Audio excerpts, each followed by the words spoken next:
And finally, for my friend in Tacoma, Linda, look at this one. You're going to prepare in a bowl a bit of chopped onion, you chopped yellow onion, see? You don't need an awful lot. A bit of mayonnaise, that's it. That's the recipe. Mix that up and spread it on little squares of cocktail rye. There. And then on the top of that, she whipped this up one night when I was sitting there talking with her about what we were going to eat for dinner. She said she didn't have any ideas. She went to the kitchen and made up this one. I think she's terrific. Sprinkle freshly grated Parmesan or Romano cheese on this. Then we're going to pop these under the broiler for just a few minutes so that the cheese barely begins to brown and the onions barely begin to cook.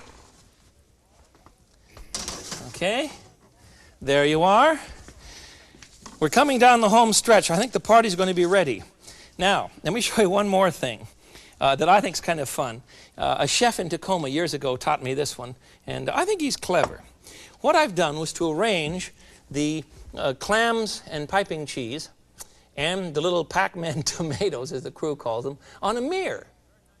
It looks very nice, but don't arrange these and then haul them around because the tomatoes will roll around. Arrange them on the table, and when your guests come, you see, they really see 2 tomatoes in each case, and when they reach for one, look at this. When they reach for one, some other cat from below reaches and takes it too. Huh? It's so much fun, and it's very colorful, and it adds a lot of depth to the table. And that's really what it is. So let me check my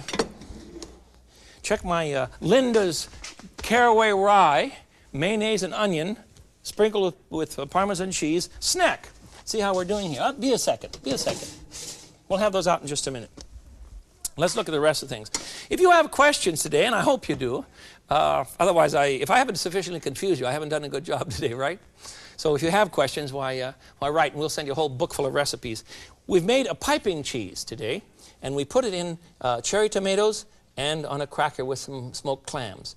We cut up a Middle Eastern bread, pocket bread, and doused it with cheese and broiled it for a moment. We marinated vegetables. We're serving olives. We've made a caviar mold, a lovely caviar mold, and the salmon mold, and finally the egg and artichoke dip. This one, I think, is probably going to be my favorite. These things are easy to do, and they should help your people have a good time with the party. Let me see if I can get one. I'll get one of these out for you anyhow. There.